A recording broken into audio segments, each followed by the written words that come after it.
What's happening, everybody? Welcome to another episode of the Side Guys Football Forum. I am one of your co-hosts, Armor the Side, joined as always by my good friend, my good buddy, the other half of the This Side Guys, Mr. Tad the Side. And Tad, we're hitting our biggest bye week, I should say. 6 teams are on a bye week this week. There's Rough. a lot of good teams that are on a bye week when it comes to fantasy players. You got the Cowboys, so you're going to be without Dak Prescott, Zeke Elliott, CeeDee Lamb, Mari Cooper. All these guys are going to be out. The Vikings, so Dalvin Cook, Kirk Cousins, Justin Jefferson, Adam Thielen, they're all gone. The Bills, Josh Allen, Dawson Knox, Stephon Diggs, all those guys are gone. The Jaguars, James Robinson, I guess, he's not going to be playing. Laviska Shenault, maybe. Laviska Shenault, Marvin Jones had a really good game in London. I mean, sure. They got some guys. Guys. The Chargers, Justin Herbert, Austin Eckler, Keenan Allen, Mike Williams, all those guys are gone. I mean, is that really that big of a loss after this week? I am so sorry. LAFC people, I'm sorry. Don't come after me. I'm sorry. And lastly, we got the Steelers with Najee Harris, Chase Claypool, Deontay Johnson, and maybe some of you guys with the Steelers defense possibly. So a lot of key players are going to be out this week, which means your waiver wire attack plan needs to be under wraps. You need to have a good strategy going in. And hey, that's where we come in. So we're going to get you guys with our Week 7 waiver wire targets. We're not going to waste any more time here. Tad, who do you like at the quarterback position to replace? Because like I said, we got Dak out, Kirk Cousins out, Josh Allen out, Justin Herbert out. So you got to have a good backup option. Who you going after on the waiver wire? So, I mean, this is a guy we recommended a couple of weeks ago and didn't look great after we did that. But you know what? I'm calling it right now. He's back, baby. The Raiders are back. Not John Gruden, obviously. Hey, if you want to know our thoughts on John Gruden, listen to last week's episode. But Derek Carr and the Raiders are back, which is why I said bet on them to beat the Broncos. I knew they shouldn't have been underdogs in that game, and here's why. Is because that offense is still so good. So Derek Carr, who's available in a little over of 50% leagues in ESPN, after 2 rough weeks, he was back at it with nearly 21 points against a Broncos defense that's no joke. This Broncos defense is legit, but this Broncos team is quickly falling apart. There are trade rumors surrounding Von Miller. I don't think he'll be moved, but whenever someone is as good as Von Miller's talked about being moved, that's never a good sign for your team. So you look at Derek Carr this week, especially with all the teams you just named. So if I'm a Justin Herbert guy and I have him on my roster, I am definitely looking at my division rival quarterback as a streaming option because consistency will probably be a big problem for him. But next week's matchup against the Eagles is a great one. The Eagles defense let all but 2 quarterbacks go over 15 points so far this season. Those 2 quarterbacks, I'm sorry, Mer. The first was Matt Ryan in week 1. That Falcons offense, rough. But the second was Jimmy Garoppolo, which Jimmy G's not looking so good. I don't know about you. I think Trey Lance should be the starter going forward, but that's just me. Bottom line is the Eagles defense, they boast these point totals, but that's just because they tend to force some fumbles. They tend to get an interception here and there, but overall they don't really perform all that well against these quarterbacks. So if you need a streaming quarterback, Derek Carr is probably the way to go here.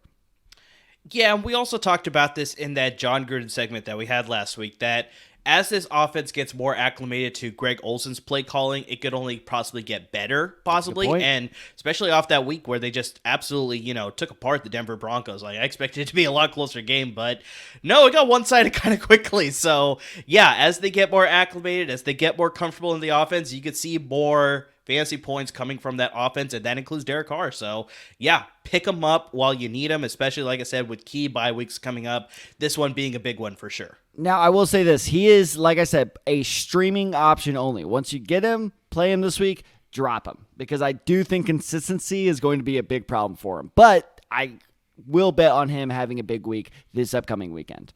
Definitely.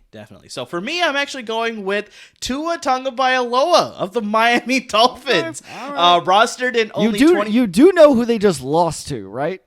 I do. I'll get to that. He's rostered in 25.3% of ESPN leagues and 17% of Yahoo leagues. So we already talked about this, where there's a lot of key quarterbacks that are going to be out on a bye week this week. So you're going to be scrambling to find a option. And Tua, I know, came back from an injury, and it was a little bit questionable about how he was going to play, but he actually played one of his best games since becoming a professional quarterback. He had 329 passing yards, 2 passing touchdowns, and a 70.2 completion percentage. It's actually the 3rd best fantasy performance he's had in his career. Yes, it's a career of only 13 games, but it's still saying something. Sure, buddy. Ultimately, I do know they lost the game, but that doesn't affect your fantasy points. Unless you're in a weird league where wins affect your fantasy total and losses also affect your fantasy total, but there's very few of those leagues, so don't worry about that. So he gets a good matchup. You already brought this up. The Atlanta Falcons defense is very... I wouldn't say it's bad, but I also wouldn't say it's good. It's very average because the Falcons are allowing the 3rd fewest total yards in the league, but they're also allowing the 12th most points in the league. So it's a very interesting dynamic there where it's they're preventing you from getting a lot of yards, but then they're still allowing a lot of points. So I'm not sure how that's working. Plus, you have to throw in the fact that the Falcons are the 6th worst as far as allowing the most passing touchdowns per game on average. So like I said, I think Tua can have a really good back-to-back start here, continue his fantasy performance, continue to entrench itself as far as making this franchise, because obviously he's been subject of trade rumors with the whole Deshaun Watson sort of rumors, and it's are they all in on Tua, even though they drafted him number 1 overall? It's just I think number 5 overall with the 1st round pick. Well, I meant being a 1st round pick, but top 5 obviously. I wanted to save all the actually comments. No, that's fair. That's fair. So I think he could sort of use this back-to-back performance of having 2 good ones in a row with a really good matchup against the Falcons here. He could sort of entrench and sort of hopefully diminish some of those, rumors out there that's the Dolphins are not interested in keeping him long-term as the franchise quarterback. So I like his matchup against the Falcons. That's why I said it's not a bad streaming option. I don't hate it. I don't love it either. I mean, Amir, you answer me this. Is he a good quarterback? Is he a good quarterback? I think so. Wow, okay. All right. I was expecting I don't know because I don't know. I can't get a read on Tua, and most people can't. And like you said, this Falcons defense is so inconsistent. Well, you know what else is inconsistent? The Miami Dolphins offense. That's fair. I can speak as someone, as an idiot, who started Myles Gaskin. I think he had me 0.5 points. Yeah. But it's awful. He's finding a connection with Jalen Waddle. He scored twice. I think he had 80-something receiving yards as well. They were playing the Jaguars. Still. It's a streaming option. Look, I'm not saying it's a consistent starter. I think for a streaming option, 100%. It's not a bad pick. I will say this. You could do worse as a streaming option, but if you're in a deep league, like a 14-man league that just makes your every week miserable because that waiver wire. Every week? Yes, I am. I am going to be bitter about this all season. That makes your waiver wire a freaking desert of players. Then, yes, I think two is a solid streaming option to put in at quarterback. Freaking 14-man leagues. We're never doing this again. You don't have to join next year. Are you aware that Tuesday nights are one of my most exciting nights because I get to jump on and be like, oh, who can I get on waivers? And then I look and I'm like, oh, because everyone has everyone already. All right. That's enough of your whining here. Yeah, let's move it to the running back position, Tad. Who do you like at the running back position? All right. This is a name that I think I'm going to nail on the first try. You ready? New England Patriots running back, Ramondre Stevenson. Oh, okay. You actually got it.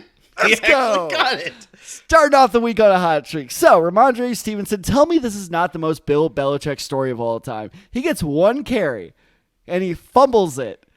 Bill Belichick doesn't give him a single snap for the next 2 games. Yeah. Get out of the 80s, dude. People fumble the ball sometimes.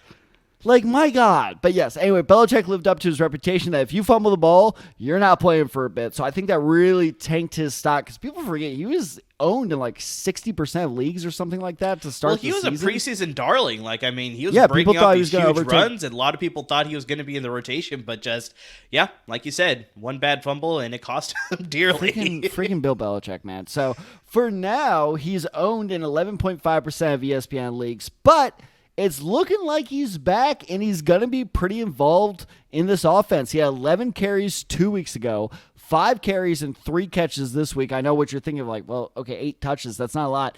It's how they used him because there was a lot of red zone usage with him in there, including a 1-yard plunge that put them forward. I really thought that was going to be like the dagger in the heart for Dallas, but Dallas is going to Dallas and just piss me off, so they ended up winning the game. But like Amir said, final score doesn't matter your fantasy team. So I think that if you're looking for a guy to pick up now, and this is if you have a pretty stacked roster already, if you're really hurting for immediate, flex help, don't pick up Stevenson. But if you have the roster space to allow this, I think that's a very, very valuable, pick up and stash type of dude, especially if you're in a dynasty league.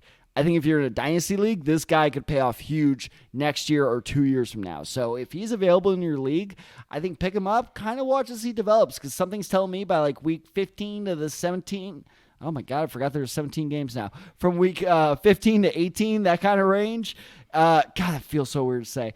I think then you'll start seeing the Patriots kind of play around of like, okay, what if we do make this guy's feature back? And if he can pull off that opportunity, look out for him next year. So all I'm saying is I think that is a very good stash and wait opportunity sitting there in Stevenson right now. Yeah, it's not a bad addition. I think they're going to work him into the rotation. I think it's just, like you said, it's just a little bit of that old school mentality where it's just like the fumble, and then it's like, all right, you're in the doghouse for a little bit, but now he's rebounding, so maybe he'll see some more touches, but... He's not rebounding. He had one carry. He fucked up his first carry in the regular... I'm done. Yeah. Sorry. So we'll see what happens, but he's got some good rotation, into that New England backfield. So yeah, we'll see what happens there long term. My running back is actually J.D. Mckissick of the Washington Football Team. He's rostered in 46.2% of ESPN leagues and 42% of Yahoo leagues. So in case you don't know, there's a talk of Antonio Gibson dealing with a stress fracture in one of his shin bones, but he's playing through it. He had limited action against the Kansas City Chiefs. They took him out late in the game because they just wanted to make sure that he's healthy long term. But if that's the case, J.D. McKissick is the next man up here. So it's like, I know he doesn't get a lot of the rushing touches with Antonio Gibson on the field, or in the lineup, I should say, but he's definitely their first guy when it comes to pass catching. And, you have to look at the fact that after Antonio Gibson left that game against the Chiefs, McKissick saw his highest total of targets and touches, touches in that game since the entire season. He had 18 touches for 100 in total yards against the Kansas City Chiefs. And even if Gibson plays next week, he's probably going to be limited again, because apparently this is an ongoing sort of injury that he's dealing with. It's week to week. So it's like he may play a little bit, it may flare up, and he'll have to sit again. If they decide to rest him, then it's like this is really a good opportunity for McKissick, because if he plays, he's still going to get action as the pass catching back. If he doesn't play, he's going to get action as a rushing 10. So it's like really win-win for J.D. McKissick. Plus, you have to look at the fact that it's like, they're playing the Packers. The Packers are most likely going to dominate this game. So even if Gibson is playing and he was 100% healthy, if they get into passing situations, that's where McKissick can really eat it up. Because we talked about this with Jalen Hurts so many times. Garbage time is good fantasy time. Love me some garbage time. So McKissick I just traded for DeAndre Swift. He scored a touchdown with like 30 seconds left in the game. I'm like, I'm going to love this so much. Exactly. So McKissick could really eat it up in that garbage time. They'll obviously be in passing situations more often than running situations. And so that's where he'll really eat it up. So for this week, J.D. McKissick, you could look for better options out there, but I don't know if you'll find one better than J.D. McKissick. No, I mean, I totally agree with this. It reminds me a lot of those Madden situations. I haven't bought Madden 22, so I don't know if this is still a thing. But Madden 21, I would have if I can get a PS5. Sony, come on. Make it happen already. But anyway, is when a player gets hurt in game, it's not serious, and they ask you if do you want this player to come in, and they'll tell you like the re-injury risk. And right now, Antonio Gibson's is very, very high. Yeah, exactly. You cannot play. I don't care if he is good to go. You cannot make him the workhorse of that offense, because that's just a recipe for disaster. So I really like McKissick as well. And like you say, even if other running backs still step up and kind of steal his role as the main runner, he's going to be the main receiving back. So you're going to get, and especially if you're in a PPR league, that's actually probably better for you if he's not, eating up all those carries, and instead is kind of like that extra threat there. So I really like it. It's just keep monitoring Antonio Gibson if you're going to do that. Yeah. 100%. But like I said, I think even if Gibson plays, McKissick will still get a lot of touches because, like I said, garbage time, we'll just give him his time to eat there. So let's shift into the receivers, Tad. Who do you like off the waiver wire for week 7 for receivers? I wish so badly I was wearing my hat for this, but I'm picking a guy. For all those of you who have seen Independence Day, it reminds me of the scene where the guy's flying into the spaceship. He just goes, "Hello, boys. Back! And you know who's back? It's T.Y. Hilton, baby. Kind of. We'll get into that in a bit. But I had like a glimmer of hope. I'm like, sweet. And then this happened. But anyway, so T.Y. Hilton came back. He had neck surgery towards the end of the preseason, so that's why he missed the first 5 weeks of the regular season. First game back with new quarterback Carson Wentz, because good God was his season terrible with Phillip Rivers last year. That was painful. I was so psyched for like, this is T.Y. Hilton's breakout year. Ooh, no. Rivers did not like looking his way. Luckily, it's looking like Carson Wentz does. So, T.Y. Hilton caught 4 of his targets, obviously for 4 catches, for 80 yards. Now, here's the problem. He did suffer a quad injury. He was pulled in the second half. I honestly think, and yes, I'm a little biased here, but I really do believe this, that was more of a cautionary move because the Colts were always in control of that game against the Texans this past weekend. There was no concern they were losing that, so I think they said, okay, we have an aging receiver here. He just came back. Let's not push this. Let's pull him out. And if you need further proof of this, we're recording this on Monday, by the way, Frank Reich said today that T.Y. Hilton's feeling much better, and we'll see how the week progresses.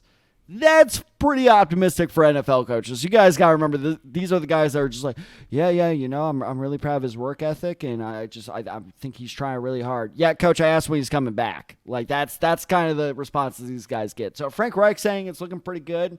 It's looking pretty good. And another thing to keep in mind, Paris Campbell is now, unfortunately, probably out for the season. So that really helps T.Y. Hilton's target share a lot. So I honestly think T.Y. Hilton could end up being a sneaky good player you could pick up now that will end up being a solid flex play for the next few weeks.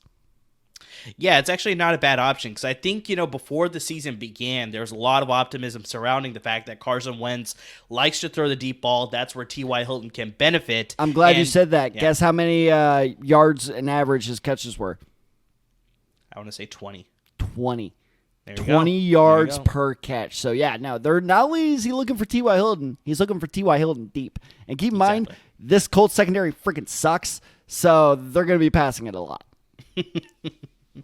Yeah, so definitely it's going to be beneficial now having Carson Wentz under center compared to Phillip Rivers, so that can be really beneficial for T.Y. Hilton. So very good sneaky pickup this week if you need a receiver help or, you know, just need a streaming option for this week. I'm going to get into a rookie here, and that's Rashod Bateman of the Baltimore Ravens. He's rostered in only 14.6 of ESPN leagues and 27% of Yahoo leagues. Saw his first action last week. You know, Bateman actually ended the game against the Chargers, tied for the most targets in that game with Mark Andrews with 6. So it's like, first game of action, and you thought that maybe they'd limit his action because he's coming off of injury, but no, they were going to him. Like I said, most targets on that game, tied with Mark Andrews. Also, we have to look at the fact that Lamar Jackson is actually on track to finish the season with his highest career of passing attempts. So if that trend continues, they're going to be looking to pass the ball. And it seems like Lamar Jackson likes looking Rashod Bateman's way. Obviously, he likes looking Mark Andrews' way and Marquis Brown as well. They're the leaders in targets right now. But if Rashod Bateman can stay healthy and continue to play in this offense really well, you know, I think he could shrink that gap between, you know, Marquise Brown and himself. Also, you have to throw in the fact that Sammy Watkins is still injured right now. So Sammy Watkins continues to miss time.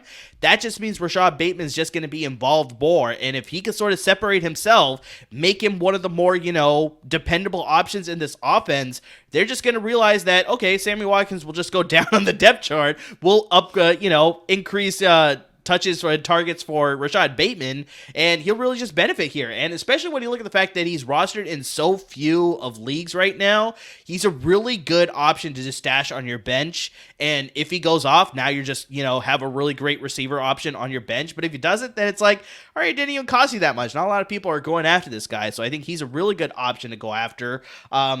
Yeah, I think as long as Sammy Watkins continues to miss time, Rashod Bateman would be the next man up in this receiving offense.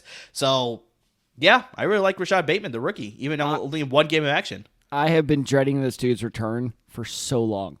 I thought I had one more week left, and I got on around like 3 or 4 o'clock in the afternoon, checked my score in our league, and I was like, Marquise Brown only had like 6 points? What happened? I'm like, oh, Bateman's back, isn't he? Yep. I was like, no, I thought I had one more week. I'm like, son of a bitch. So, yeah, no, that's exactly what. So, if you're Marquise, this is good advice as well, like trade advice for you guys. If you have Marquise Brown, if you can get good I'm not saying like absolutely unload him, but if you can get good value for him off just like name brand, unload him right now. Because I think Bateman is absolutely going to chew into his targets. That's why I called Marquis Brown a bust earlier this season, before the season started. Because I was like, they have Bateman, they have Watkins. At the time, they have Dobbins. So, like, he's just going to get, his target share chewed into. I think that's absolutely what we saw happen this week. So, and actually, if you remember, Tad, we did a trade segment a couple weeks ago, and we actually mentioned Marquis Brown. We're like, He's sort of stacking his numbers here. He started really hot, but, this is a really good opportunity for you to trade him while his stock is really high because, lo and behold, here comes Rashod Bateman eating into his target share, and maybe he'll be able to have a week here and there because we talked about this with Mike Evans as well. Well, it's like maybe he'll have a week where he goes up, but then there could be 2-3 weeks where he doesn't.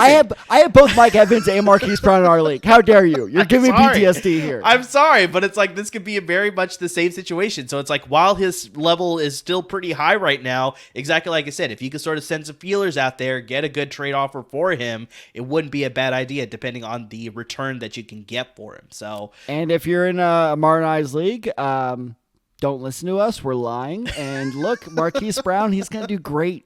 You're going to love him on your team. I'm looking at you, Ryan Dyrud.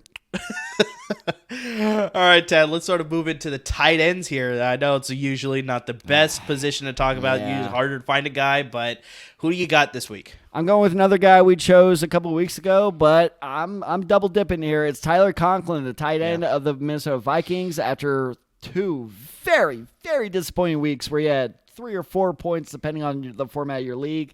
He finally broke out with a nice game against the Panthers, 3 catches for 71 yards on 5 targets.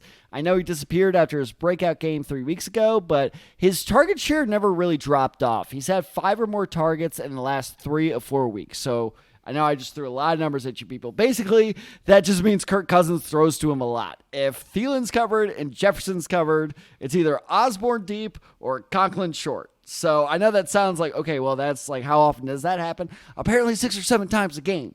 So you have enough opportunity for it to pay off. It's just, you have that boomer bust potential. So look, again, I say this every week, but it is a dry field out there if you're looking for a tight end. But if you have a tight end you kind of like a Hunter Henry, who, by the way, we told you to pick up last week, and he did pretty okay against the Cowboys. I know there were only 2 catches, but they were for a fair amount of yards and a touchdown. So, I mean, listen to us here. So if you need a backup tight end, I think Tyler Conklin's your way to go. Yeah, it's a little dry out there so much that Tad picked a tight end that's on bye week this week. So Tyler Conklin maybe a future addition for week 8 after. I'm glad you brought that up because let me read you the next few teams are playing after their bye week.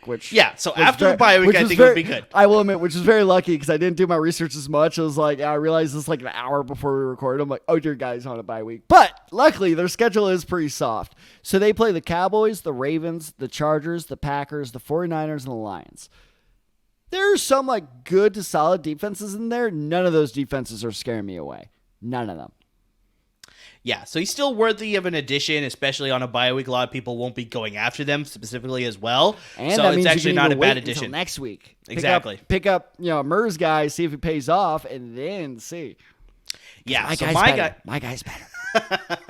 So my guy is actually the guy who was just recently traded away from the Philadelphia Eagles, and that's Zach Ertz of the Arizona Cardinals now. He's only rostered in 48.3% of ESPN leagues and 61% of Yahoo leagues. So still about, half leagues, maybe a little bit more than that in Yahoo leagues, but it's like he's still out there for you to get him. And you have to look at the fact that it's like we've talked about this so many times now. This Arizona offense is a little bit more spread out. They're getting so many more players involved. It's not just DeAndre Hopkins anymore. And then, unfortunately, their tight end, Max Williams, he is out for the rest of the year with a knee injury that he suffered against San Francisco. So I think that's part of the reason why they traded for Zach Ertz. But, coming into Arizona now, I mean, Zach Ertz currently has a stat line, of 31 targets for 18 receptions, 189 yards, and 2 touchdowns. So it's actually not bad in a span of like 5 games or so. He comes to an offense that's more of an aired out attack, so he probably will see a little bit more targets.